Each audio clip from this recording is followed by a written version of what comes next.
In this video, we look at finding the standard deviation of expected returns. It's a lot of number crunching. This is building off of our problem that we used in the previous video, Chapter 8, Problem 1, where we have the associated probabilities for 5 states, and then we have the returns on a stock in each of the 5 states.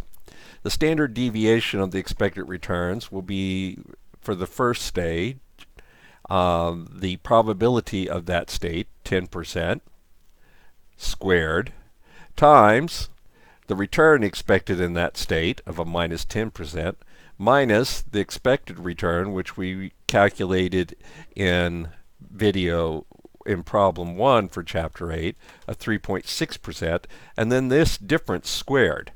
And then we will add to that the same thing for the second state, where we take the probability of the second state of 20% and square it, multiplied by the return on the stock in the second state, minus the expected return we calculated 3.6% squared. Then we do plus the same thing for the third state, plus the same thing for the fourth state, plus the same thing for the fifth state. After we've added up over all the states, then we take the square root of that sum.